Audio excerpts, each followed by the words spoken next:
Ladies and gentlemen, welcome. Today, we invite you into a world of hidden identities, family secrets, and unexpected fortunes. Prepare to be captivated by The Heiress's Secret, a story where a humble housemaid's life is irrevocably changed by a DNA test. Before we begin, please hit that subscribe button. Now lean in and let the mystery unfold. The grand Sterling Mansion, nestled amidst the manicured lawns of Greenwich, Connecticut, was less a home and more a gilded cage. Its towering Gothic revival facade with its sharp turrets and shadowed eaves seemed to actively repel the warmth of the outside world. Here, amidst the echoing halls and priceless antiques, Anna moved like a phantom, her presence as fleeting as the dust motes dancing in the sunbeams that occasionally dared to pierce the heavy velvet drapes. She was the housemaid, a mere whisper in the opulent silence, her young life a stark, threadbare contrast to the extravagant tapestry of the Sterling dynasty. Anna, barely past her 20th year, carried the weight of an orphanage childhood in her posture, a subtle stoop, a quiet deference. Her eyes, the color of twilight skies, held a deep, lingering sadness, yet flickered with an inherent resilience, a quiet strength forged in the crucible of self-reliance. Her hands, though small, were already etched with the telltale signs of tireless work, a testament to a life lived in service. She had arrived at the mansion 2 years prior, a fresh-faced recruit from a local agency, tasked with tending to the sprawling estate of Mr. Richard Sterling. Mr. Sterling himself was a titan of industry, a man whose name was synonymous with innovation and immense wealth. Yet he resided within his grand domain like a lonely king. His empire stretched across continents, but his personal world had shrunk to the confines of his study and bedroom. His 2 children, James and Eleanor, inheritors of his name but not his direct affection, flitted through their own high society orbits, their visits to the mansion as rare and fleeting as comets. James, with his slicked-back hair and restless ambition, was perpetually involved in dubious ventures, always seeking to leverage his father's name. Eleanor, a woman of brittle elegance, spent her days flitting between charity galas and exclusive boutiques, her laughter as hollow as the grand foyer. Their sporadic appearances served only to underscore Mr. Sterling's profound solitude, a man surrounded by riches yet starved of genuine connection. As the chill of autumn deepened, so too did Mr. Sterling's health. A chronic illness which had simmered for years now flared with vengeful intensity, tethering him to his bed. It was then that Anna's quiet presence transformed from a shadow into a solace. While nurses came and went, detached and professional, it was Anna who became his anchor. She was there, tirelessly, devotedly. She prepared his meager meals with a delicate hand, spoon-feeding him when his own strength failed. She administered his medicines with unwavering punctuality, her gentle touch a stark contrast to the cold efficiency of the hired medical staff. More than the physical care, it was the intangible gifts she offered. The quiet companionship, the patient listening, the soothing rhythm of her voice as she read aloud from his cherished classics. She read him tales of adventure, of love, of lives lived far beyond the mansion's imposing gates. Sometimes, she would simply recount her day, the mundane details of garden work or kitchen duties, weaving them into narratives that for Mr. Sterling were windows to a world he could no longer truly inhabit. In these hushed moments, a profound, unarticulated bond began to form, like an ancient tree intertwining its roots with a delicate vine. It was a connection born not of blood or expectation, but of simple, unvarnished human kindness. Anna saw in him the paternal warmth she had always longed for, a silent promise of unconditional affection. He in turn found in her an authenticity he had believed extinct, a reflection of a purity he had perhaps glimpsed in his own youth, before the weight of ambition and wealth had crushed it. One particularly blustery evening, as a tempest raged outside, mirroring the turmoil within the old man's weakening body, Anna was in the sitting room adjoining Mr. Sterling's bedroom, preparing his nightly sedative. The rain lashed against the tall windows, each gust of wind mournful sigh. Suddenly, a low murmur from Mr. Sterling's room caught her ear. He was on the phone, his voice hoarse, strained, yet imbued with an unmistakable urgency. Anna paused, her hand hovering over the medicine bottle, her breath catching in her throat. "Yes, it must be protected," Mr. Sterling whispered into the receiver, his voice barely audible above the storm. "The truth, it will shake everything. But the time isn't right. Not yet. She needs to be safe. You understand, don't you?" A long pause followed, filled only by the crackle of the line and the howling wind. Anna's heart hammered against her ribs. She couldn't hear the other side of the conversation, only Mr. Sterling's strained replies. "Yes, Mr. Thorne. The package, it must be delivered discreetly. Only when I give the final signal, or if something happens. Trust no one else. This is vital." Anna's brow furrowed in confusion. The truth? Protected? She needs to be safe? Who was she? And what was this package? A chill, unrelated to the drafts whistling through the old mansion, snaked its way down her spine. The man on the phone was undoubtedly Mr. Thorne, Mr. Sterling's most trusted, albeit elusive business associate, a man whose existence was often hinted at but rarely seen. He was known for his discretion and his ability to handle sensitive matters for the Sterling Corporation. A sudden cough from Mr. Sterling jolted her back to reality.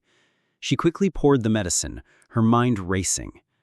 The conversation was clearly secretive, filled with an ominous undercurrent. It felt like a crack in the mansion's polished facade, revealing a hidden chamber of secrets. A knot of unease tightened in her stomach. She dared not ask, for fear of betraying her accidental eavesdropping, or worse, for fear of unsettling the fragile peace she had helped create for Mr. Sterling. She pushed the questions deep within her, a silent seed of curiosity planted in the fertile ground of her own unknowable past. The storm outside seemed to intensify, and with it, the quiet storm brewing within Anna's own heart. The grand, silent mansion, once a sanctuary from the outside world, suddenly felt like a labyrinth, holding secrets far more profound than she could ever imagine. And she, the unnoticed housemaid, was unwittingly stepping into its very heart.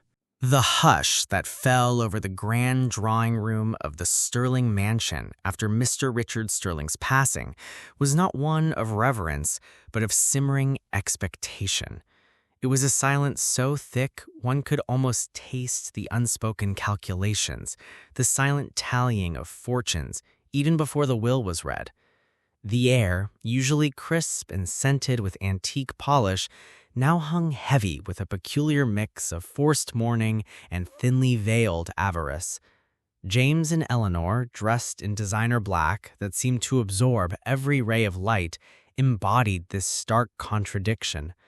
Their faces, carefully composed for public consumption, bore the subtle, telltale lines of exhaustion, not from grief, but from the relentless strategizing that had consumed them in the days leading up to this inevitable moment. They spoke in hushed tones, their words like dry leaves rustling, devoid of warmth. The gathering was a curated tableau of the Sterling social circle, distant relatives with predatory smiles, old business partners whose condolences sounded like veiled inquiries into the company's future, and a handful of loyal employees who stood awkwardly at the periphery, their genuine sorrow a jarring contrast to the theatrical display of others. Amidst this silent spectacle, Anna stood by the tall, arched window, a sentinel of quiet grief. The morning light, usually a comforting embrace, felt cold and judgmental, painting her simple, dark dress in hues of gray. She was an outsider looking in, her presence as incongruous as a single wildflower in a meticulously sculpted marble garden. Her sorrow for Mr. Sterling was raw, unadulterated, a pain that gnawed at her heart with the sharp teeth of a sudden, profound loss. He had been her unexpected anchor, a beacon of human connection in a world that had always felt indifferent. Now that beacon was extinguished. The arrival of Mr. Davies, Mr. Sterling's venerable lawyer, was like the descent of a hawk, silent and purposeful. His silver hair was meticulously combed, his bespoke suit immaculate, but his eyes, usually sharp and knowing, held a solemn weight, a harbinger of things to come. He carried a worn leather briefcase, its contents holding the blueprint of futures both made and unmade. He settled behind Mr. Sterling's antique mahogany desk, a piece of furniture that had witnessed generations of Sterling triumphs and tribulations. The rustle of papers, the soft click of his briefcase latch were the only sounds in the breathless anticipation. "Ladies and gentlemen," Mr. Davies began, his voice a low, steady rumble that commanded immediate attention. "We are gathered today for the reading of Mr. Richard Sterling's last will and testament. It is a document crafted with great care and foresight, reflecting his final wishes." The words hung in the air, each syllable a taut string, vibrating with unspoken tension. James's jaw was clenched, a muscle twitching near his temple. Eleanor nervously adjusted the pearl necklace at her throat, her slender fingers trembling almost imperceptibly. Their gazes, sharp as daggers, were fixed on Mr. Davies, dissecting his every gesture.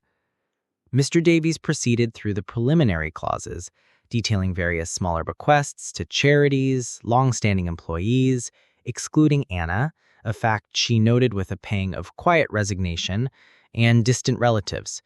Each mention of a name not their own brought a collective sigh of impatience from James and Eleanor, their self-importance evident even in their subdued reactions. The air grew thick with their palpable annoyance, a silent protest against every penny that wasn't theirs. Then, Mr. Davies's voice, which had maintained a detached formality, took on a subtle shift, a deeper resonance that hinted at the profound. He adjusted his spectacles, his gaze sweeping across the faces in the room, pausing for a fleeting moment on Anna. A flicker, almost imperceptible, passed through his eyes, a mixture of something akin to pity and perhaps a deeper understanding. And finally, Mr. Davies announced, his voice now ringing with quiet authority, regarding the bulk of his estate, including all properties, financial assets, and business holdings, Mr. Richard Sterling has bequeathed everything to Anna Petrova. The name hung in the air, a foreign object dropped into a sacred space. A ripple of confusion, then a gasp, followed by an explosion of disbelief. It was as if a fragile porcelain vase had been struck by a wrecking ball. Anna, standing by the window, felt the world tilt on its axis. Her own name, spoken with such gravity, seemed to echo from a distant universe. She wasn't merely surprised, she was utterly disoriented, a tiny boat adrift in a sudden, violent storm. The air in her lungs became thin, unbreathable. James, his face purpling with rage, slammed his fist onto a nearby antique table, making the crystal vase atop it tremble. "What? This is preposterous! A joke! My father would never!" His voice, usually smooth and controlled, was now a raw, guttural roar, cracking under the strain of disbelief. "She's just the housemaid, a common servant."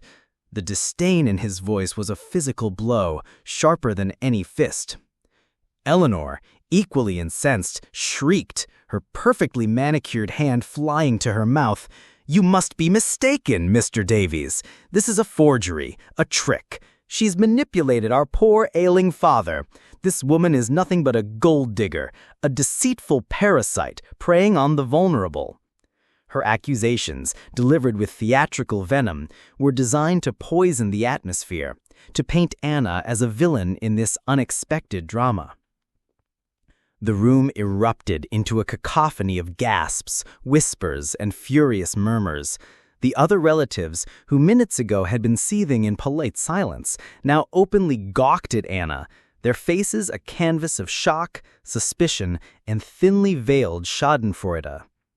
Anna stood frozen, a statue carved from disbelief, the accusations raining down on her like poisoned darts. Her mind reeled, trying to reconcile the benevolent man she knew with the audacious claim on his fortune. She, the girl who owned nothing but the clothes on her back and a few worn photographs, was now supposedly the heiress to an empire. It was a cruel joke, a cosmic irony.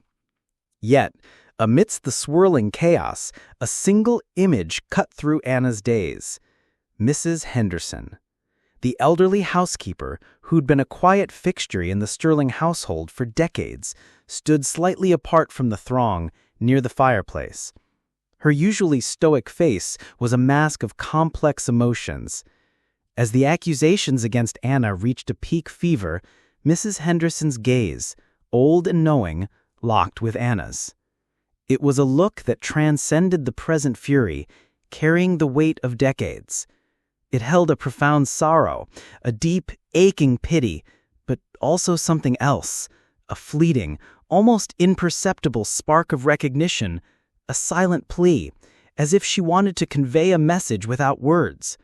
Her lips seemed to form a silent shape, perhaps wait, or be strong. Then, as if realizing the exposure, her eyes darted away, her face quickly resuming its impassive, almost wooden expression. She suddenly turned her back, focusing on rearranging a vase of wilting flowers on the mantelpiece, a mundane act that felt profoundly deliberate. Anna felt a peculiar jolt. It wasn't just the shock of the will or the venom of James and Eleanor's accusations. It was that look from Mrs. Henderson. It was a tiny, fragile thread in the swirling tapestry of confusion, a single, flickering candle in the encroaching darkness. It hinted at a deeper narrative, a hidden current beneath the turbulent surface of the present moment. Mrs. Henderson had been with the family for as long as anyone could remember, a silent observer of their lives, a keeper of countless domestic secrets. Why that look? Why the sudden avoidance? It felt like a small, unsettling piece of a larger unseen puzzle, a whisper from the past that promised to unravel more than just a will. Mr. Davies, unflustered by the uproar, raised a hand, his voice cutting through the din. "Order, please. Mr. Sterling's will has been legally verified. Any challenge will require substantial evidence." His gaze swept over James and Eleanor, a silent warning. But their fury was a wildfire, uncontrollable. "Evidence?" James scoffed, his voice dripping with contempt. "We have evidence of manipulation, and we will prove it. This woman will not get a penny of our father's fortune." Anna stood there, buffeted by the storm, her own emotions a tempest of shock, bewilderment, and a dawning sense of dread. The unexpected inheritance felt less like a gift and more like a yoke, binding her to a world of hostility and bitter resentment.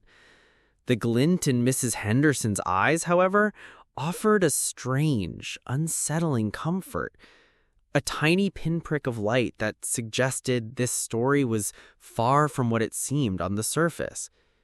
The mansion, once merely her workplace, had suddenly transformed into a battlefield, and she, the unwitting heiress, stood at its epicenter, armed with nothing but her innocence and a growing unsettling curiosity about the secrets that still lay buried within its ancient walls. The days following the will's reading in the Sterling mansion became a theater of the absurd, a relentless siege against Anna. James and Eleanor, their initial shock having curdled into a potent cocktail of fury and indignation, launched a full-scale legal and social assault. They moved with the cold, calculating precision of predators, their every word and action designed to discredit Anna, to dismantle her fragile claim piece by piece. The very air in the mansion, once thick with Mr. Sterling's lingering essence, now crackled with the static of their animosity. James, a man whose ambition was as boundless as his arrogance, wasted no time. He retained Mr. Harrison Thorne, a renowned litigator whose reputation preceded him like a storm cloud. Thorne was a shark in bespoke suits, known for his ruthless cross-examinations and his uncanny ability to twist truth into a malleable, self-serving narrative. His eyes, sharp and devoid of warmth, seemed to dissect every person he encountered, searching for weakness. James believed Thorne was their ultimate weapon, the sledgehammer that would shatter Anna's improbable claim. "This is an open and shut case of undue influence," James declared to the press, his voice dripping with feigned sorrow. He'd orchestrated a carefully choreographed media circus, painting Anna as a cunning opportunist who had preyed on an old man's vulnerability. "Our father in his weakened state was clearly manipulated by this opportunist. We will fight this injustice with every fiber of our being. The sterling legacy will not be defiled." Eleanor, ever the social strategist, deployed a different, more insidious kind of warfare. She launched a whispered campaign through the elite social circles of Greenwich, turning the city's opulent drawing rooms into echoing chambers of gossip. "Imagine," she would sigh dramatically, sipping champagne, "a mere housemaid. It's simply preposterous. Such audacity. Father must have been confused." Her words, veiled in polite concern, were daggers designed to pierce Anna's character and isolate her completely. Anna found herself ostracized, a pariah in a world that had never truly welcomed her. Shopkeepers who once greeted her kindly now averted their gaze. Even some of the younger house staff, wary of the sterling's power, began to whisper and keep their distance. Anna, the subject of this relentless onslaught, felt like a sapling caught in a hurricane. Her world, which had just begun to unfurl with the promise of Mr. Sterling's quiet affection, was now violently ripped apart. Her gentle nature, her innate honesty, were ill-equipped to combat such venomous accusations. She tried to articulate her bewilderment, her complete lack of understanding regarding the will, but her words were swallowed by the storm of accusations, dismissed as cunning lies. The loneliness she had always known returned with a vengeance, more profound and isolating than ever, for now it was laced with the bitterness of unjust condemnation. Her solace came in the quiet corners of the mansion, in the echoes of Mr. Sterling's laughter, in the phantom scent of his pipe tobacco. These fleeting moments were her only shield against the crushing weight of public scorn. The legal proceedings began with a brutal efficiency. In the sleek, modern courtroom, a stark contrast to the mansion's antiquated grandeur, Anna felt utterly out of place. Mr. Thorne, with his razor-sharp questions, painted a picture of Anna as a calculated schemer, a charlatan who had expertly exploited Mr. Sterling's frailty. He twisted her genuine care into insidious manipulation, her quiet devotion into cunning deception. Anna, unaccustomed to such aggressive interrogation, stammered, her voice often barely audible. Her innocence, so clear to her, seemed to evaporate under the harsh glare of the courtroom lights. "So, Miss Petrova," Thorne's voice sliced through the air like a scalpel, "you claim to have had no knowledge of Mr. Sterling's intentions to leave you his vast fortune?" "No, sir," Anna whispered, her throat tight. "Never." "And yet," Thorne pressed, leaning in, his voice a theatrical whisper, "you were conveniently by his side, tending to his every need, while his own children were elsewhere. A rather fortuitous turn of events for an orphaned housemaid, wouldn't you say?" Anna's eyes welled up, but she blinked back the tears. The injustice burned. She had given him comfort, not calculations, but how could she articulate the unspoken bond, the quiet moments that defied legal definitions? Her lawyer, a young public defender assigned to her case, tried his best, but he was clearly outmatched by Thorne's formidable experience. The core of James's argument, however, hinged on one undeniable piece of evidence: a DNA test. "We demand a paternity test," James stated emphatically, his voice ringing with self-righteous conviction, "to prove beyond a shadow of a doubt that this woman has no biological claim to the Sterling name, and therefore no legitimate claim to his legacy." Eleanor nodded vigorously beside him, a triumphant glint in her eyes. This, they believed, was the undeniable truth that would unravel Anna's fabricated fairy tale. They were convinced the results would be their ultimate vindication. Anna, despite the rising tide of fear, agreed. A part of her, deep down, longed for the truth, whatever it might be. She had nothing to hide, no family to betray. If this was the path to clarity, she would walk it. The thought of a definitive scientific answer, stark and unyielding, was almost a comfort amidst the swirling accusations. The DNA test was arranged, samples taken with a cold clinical efficiency. The results, sealed in an envelope, promised to be the final word in this bitter saga. That evening, the mansion felt colder than usual, its vastness amplifying Anna's profound loneliness. The air itself seemed to hum with the lingering tension of the day's courtroom battle. Sleep was an elusive dream, chased away by the gnawing anxieties and the echoing accusations. Restless, Anna decided to seek solace in the quiet grandeur of the mansion, perhaps in the library, amongst the silent company of books. As she walked through the dimly lit corridors, her footsteps a hushed echo on the polished marble floors, she found herself drawn, almost instinctively, towards Mr. Sterling's private study. The door, usually kept firmly shut, was now ajar, a sliver of darkness beckoning. A strange compulsion pulled her in. The room was bathed in the soft glow of moonlight, filtering through the tall windows, casting long dancing shadows. The scent of old leather, pipe tobacco, and Mr. Sterling's unique cologne still lingered, a ghostly embrace. She ran her hand over the smooth, cool surface of his large mahogany desk, the centerpiece of his intellectual world. It was here that he had spent countless hours, lost in thought, signing documents, shaping his empire. Her fingers idly traced the intricate carvings on the desk side when she felt a subtle resistance, a small, almost invisible seam. Curiosity, a force more potent than her fear, took hold. She pressed gently, and with a soft click, a narrow, concealed drawer sprang open from beneath the main tabletop.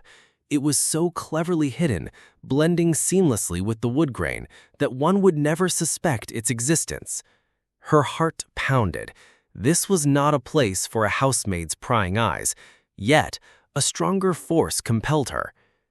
Inside the secret compartment, nestled on a bed of faded velvet, lay an old, intricately carved wooden box. It felt cool and smooth beneath her trembling fingers. Its lid, adorned with a single, tarnished silver rose, seemed to whisper ancient tales. With bated breath, Anna slowly lifted the lid. Inside, resting on a layer of brittle silk, were two objects: a single yellowed letter folded multiple times, and a small oval-shaped photograph. Anna picked up the photo first. It was an antique portrait, likely taken many decades ago. The image, though faded, was incredibly striking. It showed a young woman no older than Anna herself, with a cascade of dark, wavy hair and eyes that were startlingly familiar. They were her eyes, the same shade of twilight, the same shape, the same subtle curve at the outer corners. The woman in the photo was holding a tiny swaddled infant, her expression a fragile blend of fierce love and profound sorrow.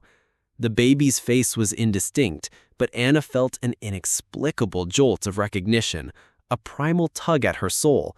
It was uncanny. It was her, or someone who could easily be her older sister, her mother. Then she unfolded the letter. The paper was thin and crackly. The ink faded to a sepia tone. There was no date, no formal greeting, no sender's name. Just a few lines scrawled in a hurried, almost desperate hand. The child is safe. She carries your eyes, your spirit.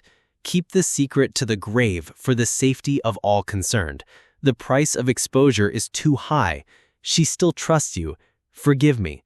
I had no other choice. Anna's breath hitched. The child is safe? She carries your eyes?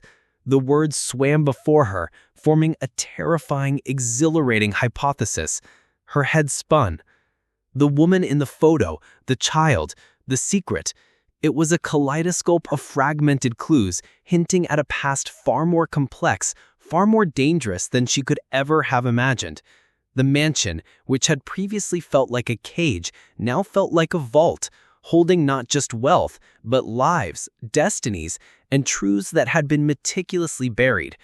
Anna clutched the letter and the photograph to her chest, her heart a frantic drum against her ribs. The DNA test, once a dreaded ordeal, now loomed as a terrifying key, poised to unlock a door she never knew existed, a door to a truth that might shatter everything she thought she knew about herself, about Mr. Sterling, and about the very foundation of the Sterling legacy. The silence of the mansion suddenly felt deafening, pregnant with untold stories, and Anna, the humble housemaid, was no longer just an unwilling heiress, but a seeker of truth, standing on the precipice of a revelation that promised to redefine her entire existence. The day of the DNA test results dawned with an unnerving stillness, a deceptive calm before the inevitable storm. The air in the courtroom felt heavy, charged with a palpable tension that hummed like a live wire.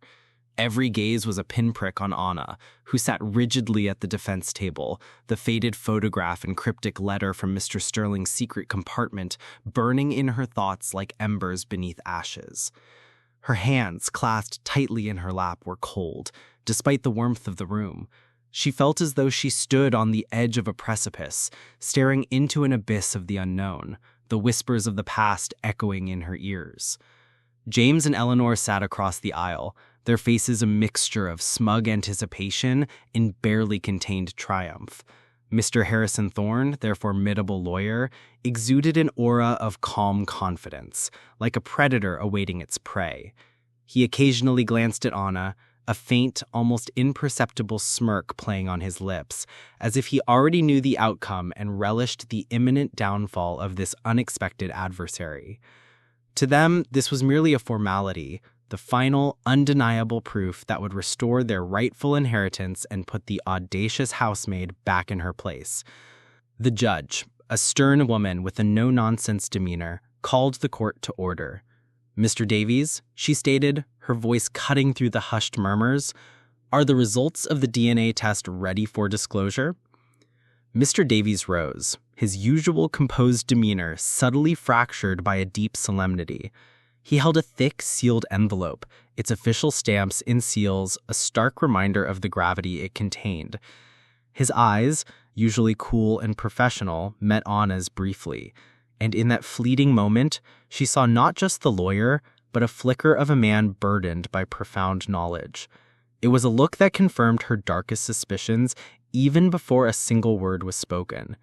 With a deliberate, almost ritualistic slowness, Mr. Davies broke the seals. The rustle of the paper seemed amplified in the silence, a sound as loud as a gunshot. He cleared his throat, his gaze sweeping across the expectant faces of James and Eleanor, lingering for a fraction longer on Anna, whose heart now hammered like a trapped bird against her ribs. "The results of the DNA paternity test between the late Mr. Richard Sterling and Ms. Anna Petrova are conclusive," Mr. Davies announced, his voice steady yet carrying an undertone of profound revelation. He paused, allowing the words to hang in the air, heavy with their unspoken weight. "The test confirms a 99.99% probability of a parent-child relationship." The statement landed like a thunderclap, splitting the tense silence. For a moment, the entire courtroom seemed to hold its breath. Then a collective gasp rippled through the gallery, a wave of shock washing over the room. James froze, his smug expression crumbling like dry earth. His face, which had been a mask of indignation, went deathly pale, then flushed a mottled red. He half rose from his seat, his mouth agape, utterly speechless. What did you say?" he stammered, his voice a disbelieving croak. His eyes, usually sharp with calculation, now swam with utter bewilderment. The world he knew, built on the bedrock of his sterling name, was tilting precariously. Eleanor let out a strangled cry, her perfectly made-up face contorting in a grotesque mask of horror. Her hand flew to her mouth, not in theatrical shock, but in genuine, visceral disbelief. "No! That's impossible! It's a lie!" she shrieked, her voice raw and unhinged, shattering the courtroom's decorum. She looked at Thorne, pleading for reassurance, but even his stoic demeanor had faltered, a flicker of genuine surprise crossing his facies. Their world, carefully constructed on the presumption of their sole legitimacy, had just imploded.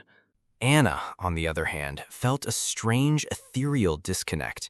The words echoed in her ears, resonating deep within her very core. Daughter. The word, once a distant, unattainable dream, was now a tangible, scientific truth.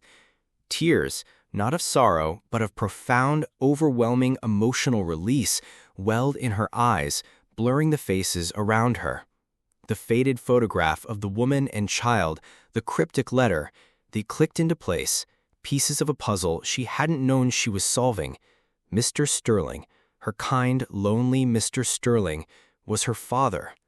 The realization was a tidal wave of emotion, a bittersweet symphony of loss and discovery. Mr. Davies then continued, his voice now imbued with a quiet power, as if channeling Mr. Sterling's own posthumous voice. He began to read from the will's expanded clauses, clauses that had been specifically sealed until the DNA results were verified.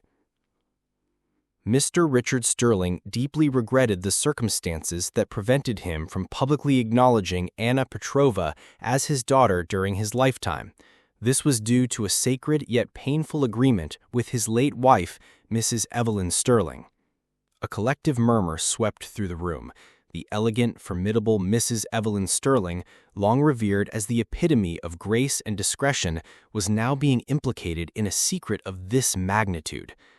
Mr. Davies continued, his voice now imbued with a quiet power, as if channeling Mr. Sterling's own posthumous voice. He made a solemn demand that the child never be publicly acknowledged. She feared the scandal would utterly destroy the Sterling family's reputation, their social standing, and irrevocably damage the future of her own children, James and Eleanor.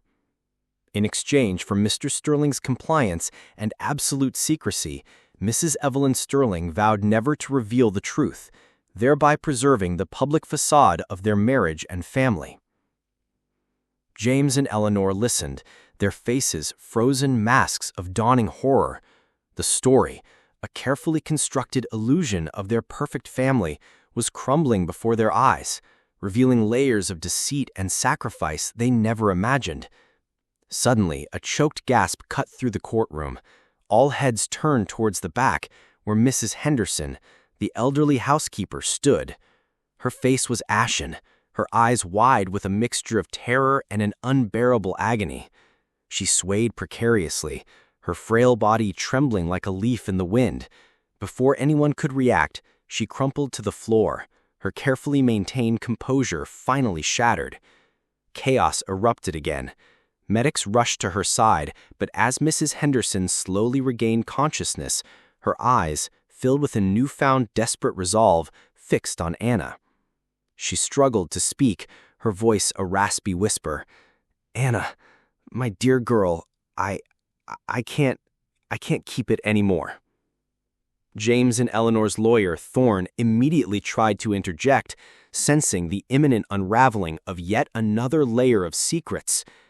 "Objection, Your Honor. The witness is clearly unwell and her statements may be unreliable."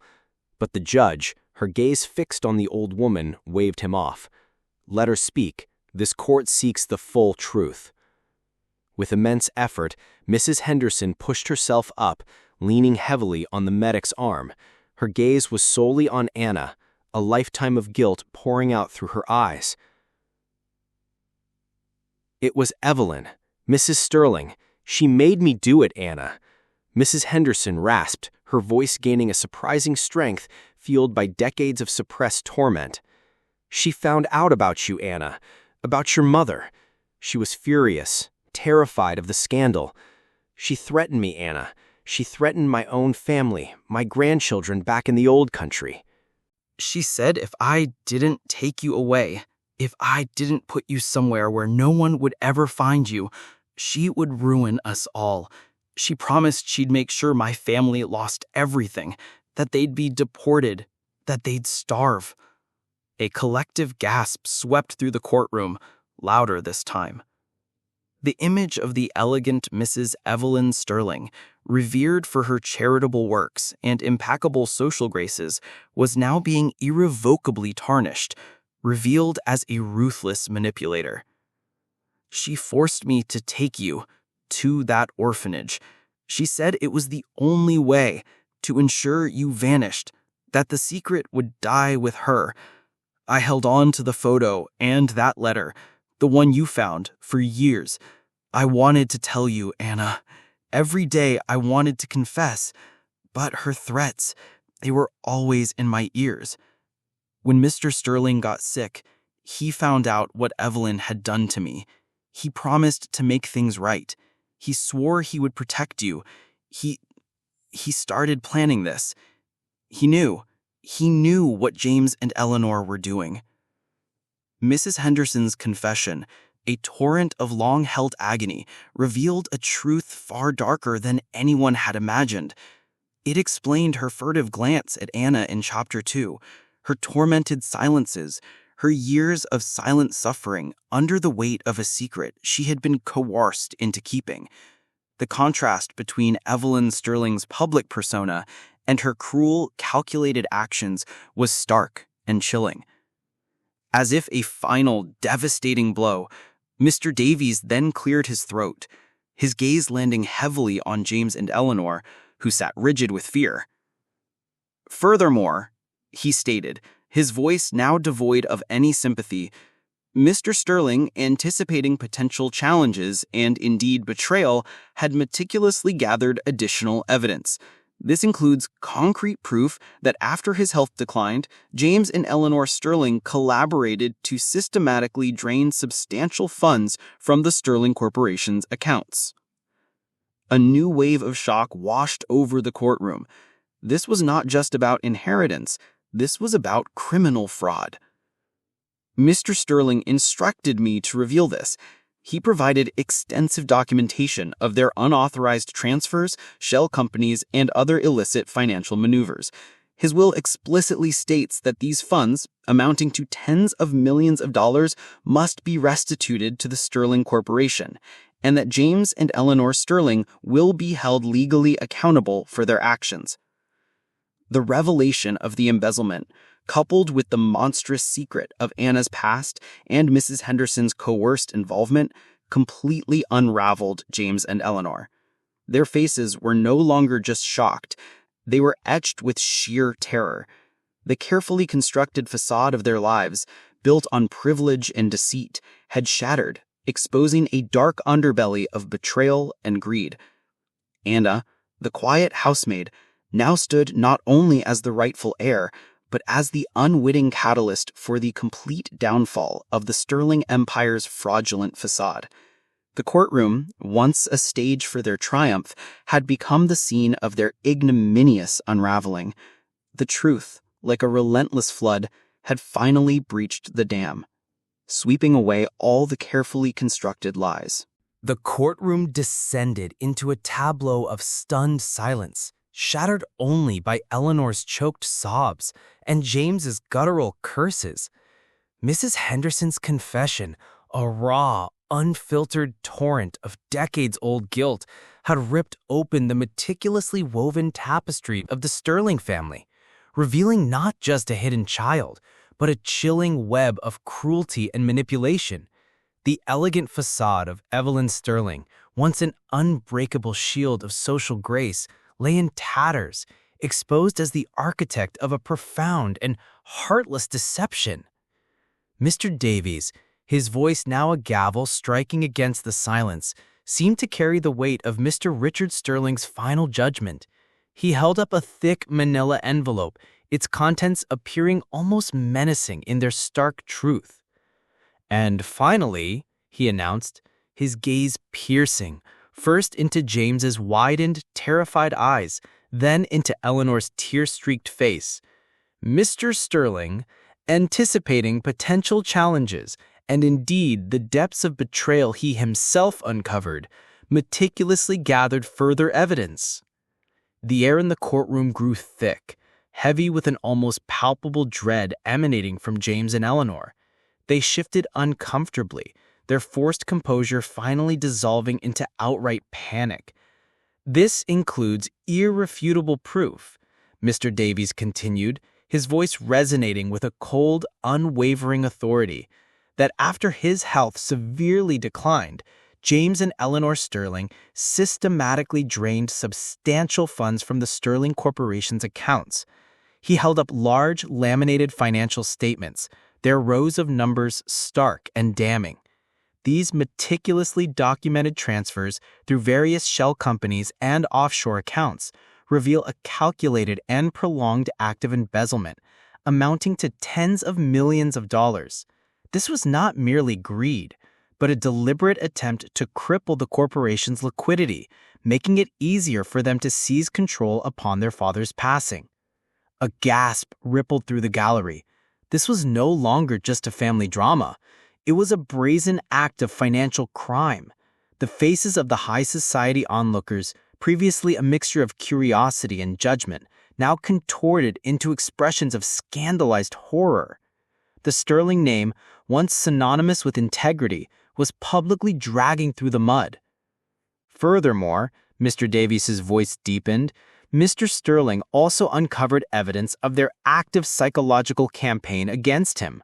Recorded conversations, securely timestamped and authenticated by independent forensic experts, reveal their callous discussions about his declining health, their hopes for his swift demise, and their strategies to isolate him, to convince him he was losing his faculties.